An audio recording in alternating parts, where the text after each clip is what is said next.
My name is Julia, and I never imagined my life would turn out like this. I grew up in a pretty normal family, well, normal for us anyway. My dad was always busy with his window frame business, and my mom took care of the house. We weren't rich, but we were comfortable. Dad rarely talked about work at home. He'd come in late, give Mom a quick kiss, and ask me how school was. That was about it. I didn't mind though. I was happy in my own little world. I remember the day everything changed. I was 22, fresh out of college and trying to figure out what to do with my life. I overheard Dad on the phone, his voice tense. "No, absolutely not. I won't let you take over my company. I've worked too hard for this," he said. I shouldn't have eavesdropped, but I couldn't help it. My stomach twisted as I listened. Dad's company was in trouble? Why hadn't he said anything? That night at dinner, I watched him closely. He seemed normal, joking with Mom about her overcooked pot roast. But I saw the worry lines around his eyes, the way his smile didn't quite reach them. I had to do something. But what? I didn't know the first thing about business. Still, I couldn't just sit back and watch my family's livelihood get destroyed. The next day, I did some digging. It wasn't hard to find out who was trying to take over Dad's company. Big shot businessman named Robert Caldwell. His office wasn't far from our house. The receptionist looked at me like I was crazy when I asked to see Mr. Caldwell. "Do you have an appointment?" she asked, eyebrow raised. "No, but it's important. Please, just 5 minutes," I begged. She must have taken pity on me, because after a phone call, she waved me towards the elevator. "Top floor," she said. The ride up felt like it took forever. When the doors opened, I was face to face with Robert Caldwell himself. He was older than I expected, silver-haired and sharp-eyed. Well, he said, looking me up and down. "What do we have here?" I swallowed hard. "Mr. Caldwell, I'm Julia Thompson. I'm here about my father's company, Thompson Windows." His eyebrows shot up. "Thompson's daughter? This is unexpected. Come in, let's talk." I followed him into his office, trying not to gape at the view. He settled behind his massive desk and gestured for me to sit. "So, Miss Thompson, what can I do for you?" I took a deep breath. "Please don't take over my father's company. It means everything to him. There must be another way." Caldwell leaned back, studying me.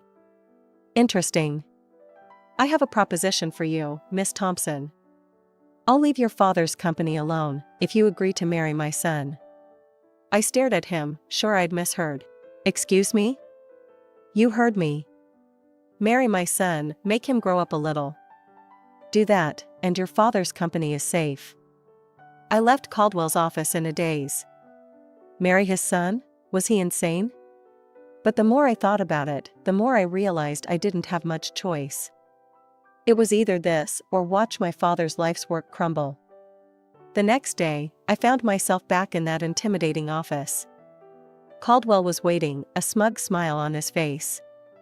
"So, Miss Thompson, have you made your decision?" I took a deep breath. "Yes. I'll do it. I'll marry your son." Caldwell clapped his hands together. "Excellent. Let's introduce you two, shall we?" Before I knew it, I was being ushered into another room. And there he was, Caldwell's son. I'd expected some stuffy businessman type, but the man who stood up to greet me was anything but. He was tall, with messy dark hair and a crooked smile. "Hey," he said, extending his hand.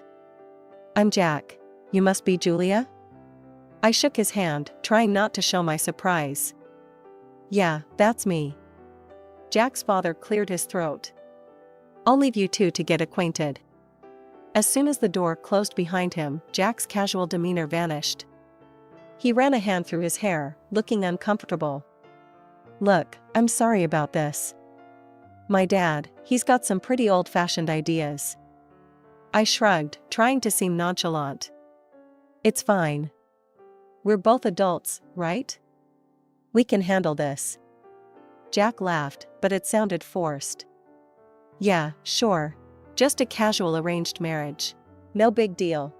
We spent the next hour talking, and I hate to admit it, but Jack was kind of interesting. He was smart and funny, even if he did seem a bit irresponsible. I could see why his father wanted him to grow up. Over the next few weeks, Jack and I started dating, if you could call it that. We went out to dinners, movies, the usual stuff. But there was always this undercurrent of awkwardness. We both knew this wasn't real, no matter how much we pretended. And so, 6 months after that fateful meeting in Caldwell's office, I found myself walking down the aisle. My dad looked so proud, so happy. He had no idea of the deal I'd made to save his company. As I said my vows, I looked into Jack's eyes. There was no love there, not really. But there was friendship, and maybe that could be enough. The reception was a blur of congratulations and champagne. Jack's mother, Elizabeth, cornered me at one point, her smile tight. "Welcome to the family, dear," she said, her voice dripping with insincerity. "I do hope you'll make Jack happy." I plastered on my best fake smile. "I'll certainly try, Mrs. Caldwell." As we left for our honeymoon, I caught a glimpse of my father-in-law. He was beaming, clearly pleased with himself. I felt a flash of anger. This was all just a game to him. The first few years of our marriage were interesting, to say the least.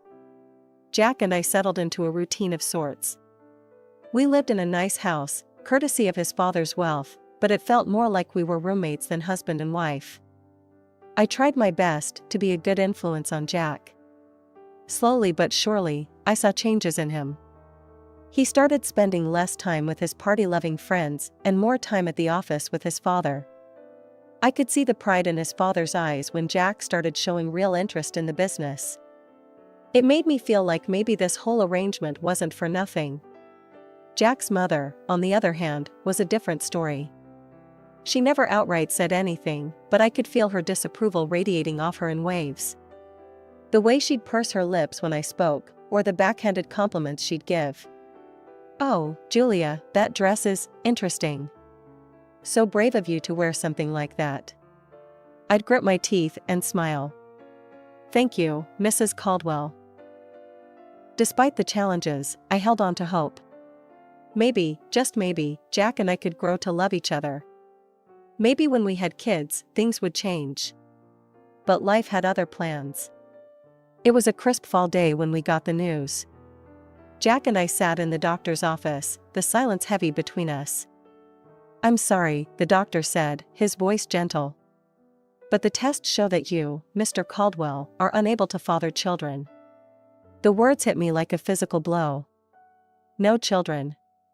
The one thing I'd been counting on to bring us closer, to make this marriage real, was now impossible. That night, as I lay awake, I thought about my own parents. Dad's business had flourished since my marriage to Jack. He'd even managed to double his turnover. I was happy for him, truly. But I couldn't help feeling a bit lost. I wanted to work, to have a purpose beyond being Jack's wife. But when I brought it up to him, his response was swift and firm. "Work? Why would you need to work? We have more than enough money." "It's not about the money, Jack. I want to do something meaningful." He shook his head. "In our circle, wives don't work. They do charity. Why don't you start a foundation or something?" And so, the Julia Caldwell Foundation for Children with Cancer was born. It wasn't what I'd imagined for myself, but it gave me purpose. I threw myself into the work, organizing fundraisers, visiting hospitals, doing whatever I could to help. Jack didn't seem to care much about my new passion. In fact, he didn't seem to care much about anything I did these days. We were living parallel lives, inhabiting the same space, but rarely intersecting. Years passed. 10, to be exact. And then, everything changed again. Jack's father died suddenly of a heart attack. Just like that, Jack was thrust into the role of CEO. I tried to be supportive, but I could see him struggling under the weight of his new responsibilities. 2 years after that, we got more bad news. Jack's mother had cancer. We should move her to a care facility, Jack said, his voice detached. They can take better care of her there. But his mother refused. I will die in my own home, she declared, her chin lifted defiantly. And so, drawing on my years of experience with the Cancer Foundation, I took charge of her care. I hired nurses, coordinated treatments, and spent hours by her bedside. To my surprise, Elizabeth's attitude towards me began to soften. One day, as I was adjusting her pillows, she caught my hand. "You're a good woman, Julia," she said softly. "I'm sorry I didn't see it sooner." I felt tears prick my eyes. "Thank you, Mrs. Caldwell." 5 years passed since Jack took over his father's company. I wish I could say things improved, but the truth was far from it. Jack's behavior became increasingly erratic. He was drinking more, coming home at odd hours, and snapping at me for the smallest things. One day, I received a call from Jack's assistant. "Mrs. Caldwell, I'm sorry to bother you, but Mr. Caldwell hasn't been to the office in days. Is everything all right?" When he finally stumbled home that night, reeking of alcohol, I confronted him. "Jack, what's happening?" "Your assistant called." "You haven't been to work?" He laughed bitterly. "Work? What's the point? The company's going under anyway. Dear old Dad left me a sinking ship, and I couldn't keep it afloat." I couldn't believe what I was hearing. All those years of hard work, gone? And Jack seemed almost relieved? Desperate to salvage something, I reached out to my father. Despite being semi-retired, he agreed to help. He offered Jack a position as his deputy, hoping to mentor him back to success. But Jack's heart wasn't in it. He showed up late, left early, and generally did the bare minimum. I watched helplessly as my father's sales figures began to drop. I knew I had to have a serious talk with Jack. One night, after he'd had a few drinks, as usual, I approached him. "Jack, we need to talk about work. You're barely showing up. My father's company is suffering because of you." Jack's face contorted with anger. "Oh, so now it's my fault? I never wanted this, Jules. Any of it. What are you talking about?" He laughed, a harsh, ugly sound. "This life. This marriage.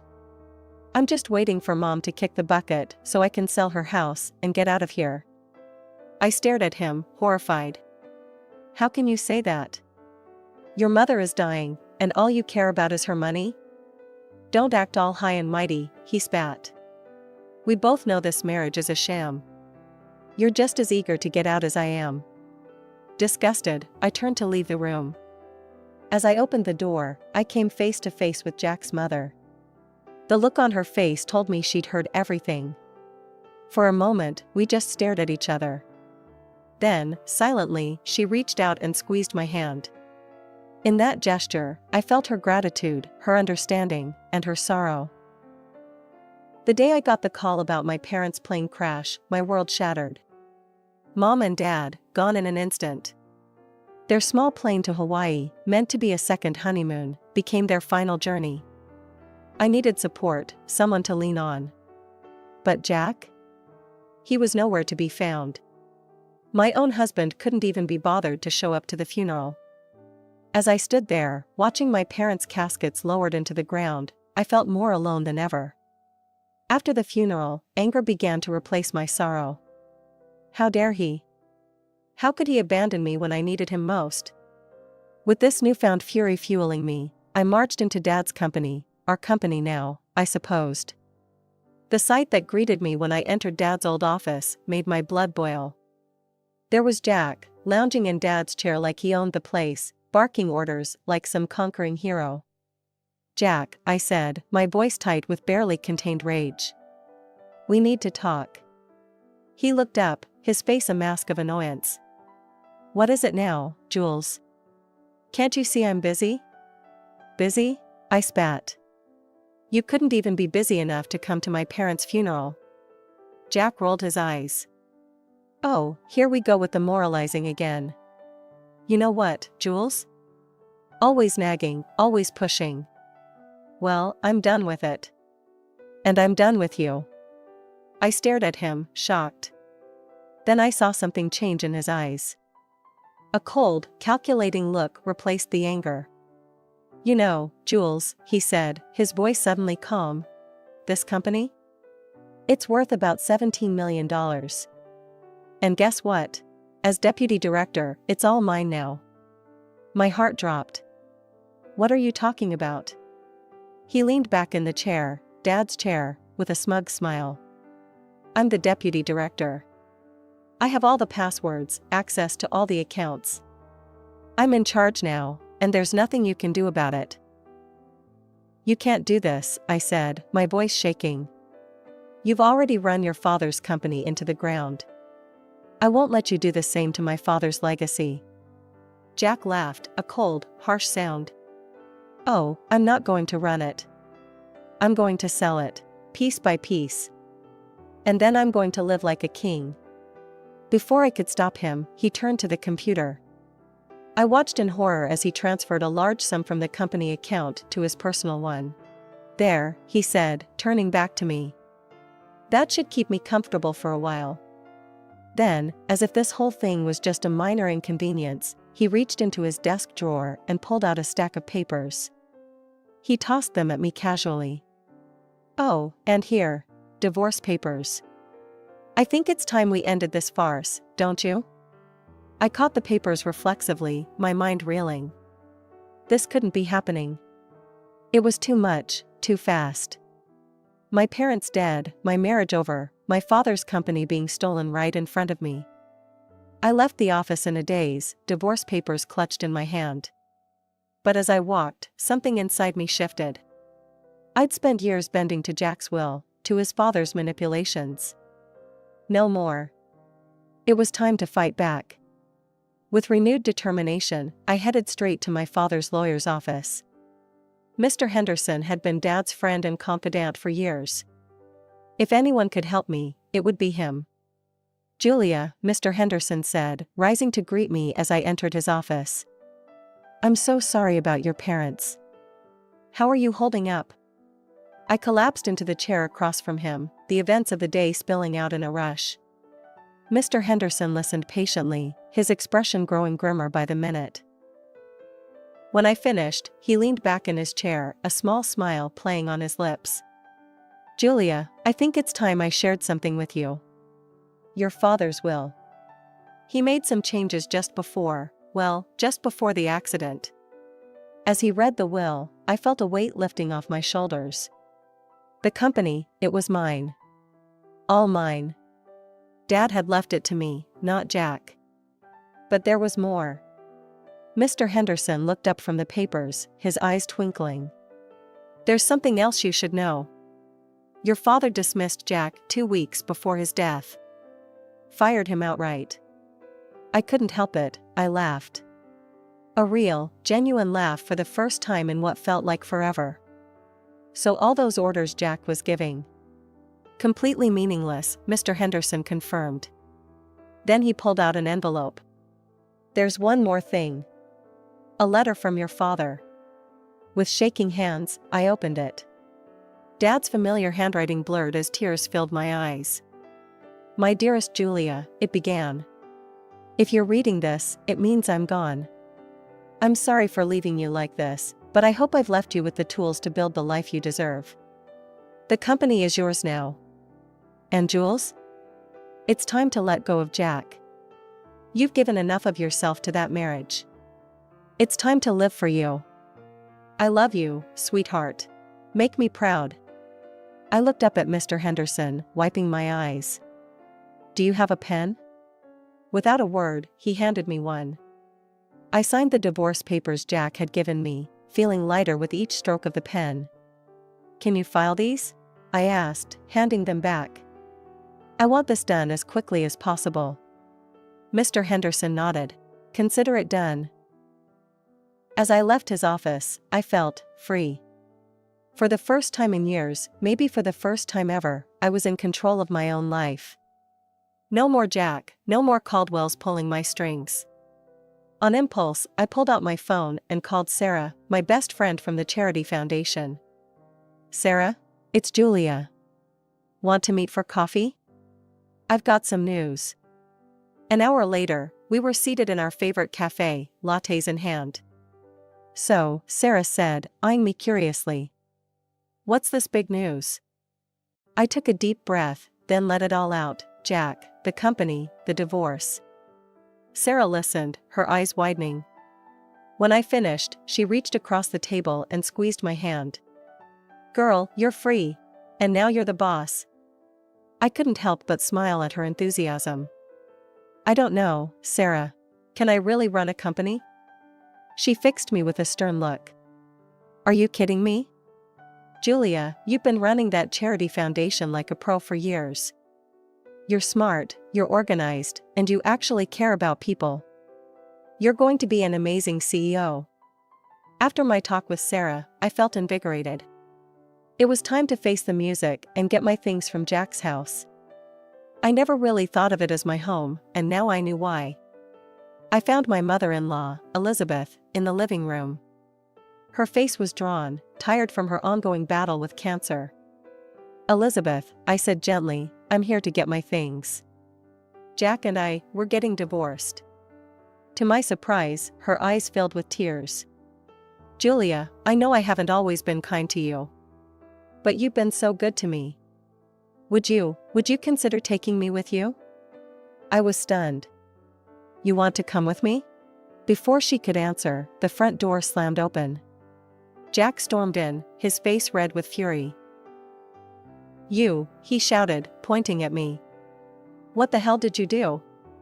The company accounts are blocked. I can't access the money.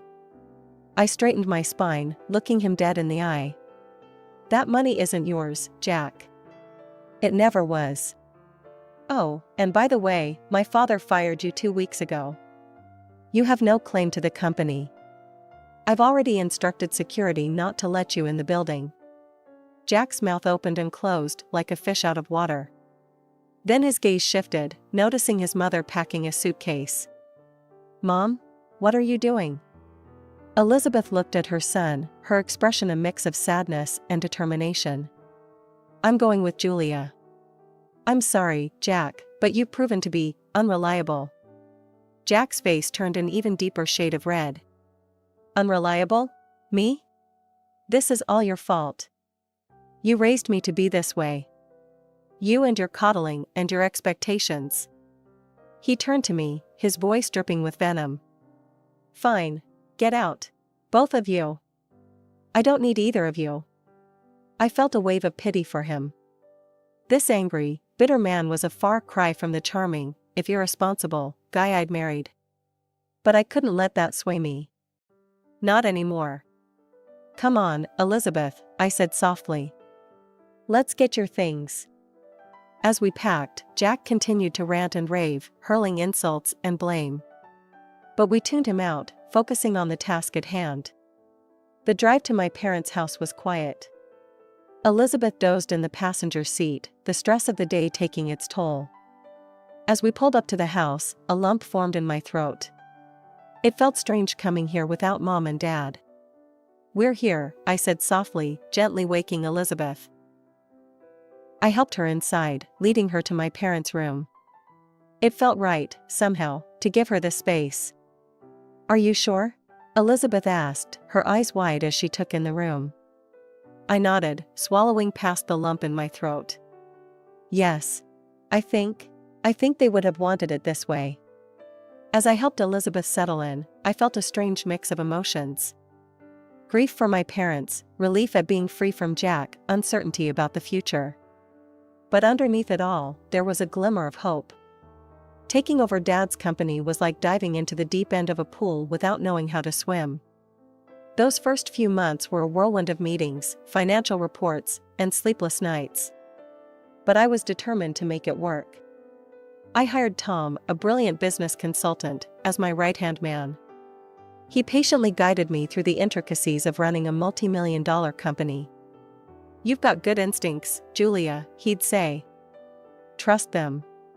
Slowly but surely, I found my footing. 6 months in, I wasn't just treading water, I was swimming laps. The company's performance began to improve, and I felt a surge of pride knowing Dad would have been pleased. Through it all, I never neglected the Cancer Foundation. If anything, my work there became even more important to me. It was a link to my past and a beacon for my future. Elizabeth's condition worsened over time. I threw myself into her care, determined to make her final days as comfortable as possible. We grew close during those 2 years, healing old wounds and forming a bond one never thought possible. The day she passed, I held her hand and whispered, "Thank you for everything, Elizabeth." She squeezed my hand weakly, a small smile on her face, before slipping away peacefully. I organized the funeral myself, making sure everything was perfect. Jack didn't show up. I wasn't surprised, but it still stung to see how far he'd fallen. A few weeks after the funeral, I received a call from Mr. Henderson. "Julia, there's something you need to see. Can you come to my office?" When I arrived, I was shocked to see Jack there, a young blonde hanging off his arm. He smirked at me. "Well, if it isn't the little CEO. Don't worry, I'm just here to collect my inheritance. Mom and I might have had our differences, but blood is thicker than water, right?" I bit my tongue, waiting for Mr. Henderson to speak. The lawyer cleared his throat and began reading Elizabeth's will. As he spoke, I watched Jack's smug expression morph into disbelief, then fury.